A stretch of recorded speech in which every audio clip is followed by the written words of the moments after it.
High, আমি Priyanka. Welcome to my FB blog. সেদিন ছিল আমাদের তারাপীঠের লাস্ট ডে অ্যান্ড সকাল থেকে উঠে আমরা সুন্দর করে ফ্রেশ হয়ে নিয়েছিলাম, কারণ আমাদের চেক আউট টাইম ছিল 12টার সময়। সকালের দৃশ্যটা ভীষণ সুন্দর ছিল। আর সকালবেলা উঠেই আমার ভাই নেমে গেছিলো সুইমিং পুলে, আর একদম তার পাশে একটা কামরাঙা গাছ ছিল। তো আমার মা যেহেতু কামরাঙা খেতে ভীষণ ভালোবাসে, সে কারণে হোটেলের লোকের পারমিশন নিয়ে প্রচুর কামরাঙা মা নিয়েছিল সেদিনকে। আর আগের দিন রাত্রির 11টা অবধি আমরা মায়ের মন্দিরে ছিলাম, আর এত ভালো করে দর্শন করেছি আমরা, মানে একটা আলাদাই স্যাটিসফ্যাকশন কাজ করছিল নিজেদের মধ্যে। এবার তো বাড়ি যেতে হবে, যেরকম বাড়ি যাওয়ার একটা এক্সাইটমেন্ট কাজ করছে, সেরকম আবার মনটা খারাপও লাগছে।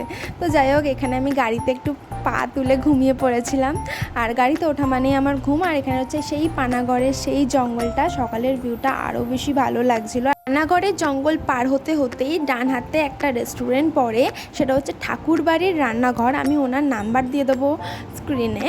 আর ওনার ব্যবহার, মানে আঙ্কেলটার ব্যবহার এত ভালো, আর ওনাদের খাবার দাবারের এত সুন্দর টেস্ট যে কিছু বলার ভাষা নেই। তোমরা যদি পানাগড়ের জঙ্গলের সাইডে যাও তো অবশ্যই এনার রেস্টুরেন্ট থেকে তোমরা খাবার দাবার ট্রাই করো। যেমন ব্যবহারে সেরকম খাবারে একটা আলাদা মাহাত্ম্য আছে।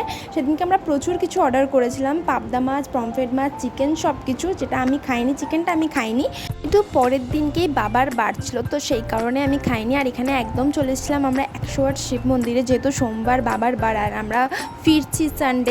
বাবাকে দর্শন করতে চলে এসেছিলাম আমরা মন্দিরে। আর দাদু যাওয়ার পথে দাদুর সাথেও দেখা করার ছিল। এবার একটা কথা বলি তোমাদেরকে, আমি জানি না কে কে আমার সাথে একমত, বাট আমার মনে হলো যে এটা দেখানোটা খুব দরকার আছে তোমাদেরকে। আমি মনে করি আজকে যার জন্য আমরা ভালো আছি তাকে এতটা অবহেলা করাটা আমার মনে হয় ঠিক না। একটা দুটো মন্দিরে থাকলেও কিছু বলা যেত না, বাট প্রত্যেকটা মন্দিরের এরকম অবস্থা ছিল। তো আমরা ওখান থেকে চলে যাই উদয়সঙ্গ কালীবাড়িতে। যেহেতু আমার বার্থ প্লেস হচ্ছে বর্ধমান, তো আমার ছোট থেকেই মন্দিরটা দেখেই বড় হওয়া। তাই মাকে দর্শন করে আমরা বাড়ি যাওয়ার পথে আবার রওনা দিই। তার আগে দাদুর সাথে দেখা করি, সেই ক্লিপটা নিতে একদমই ভুলে গেছিলাম আমি। তো মাকে দর্শন করে তোমাদেরকেও দর্শন করিয়ে দিয়েছি আমি। আর এখানে মা আর বাবা একসাথেই ছিল, তো মা বাবাকে দর্শন করে আমরা আবার বাড়ি যাওয়ার পথে উদ্দেশ্যে বেরিয়ে রওনা দিয়ে দিই।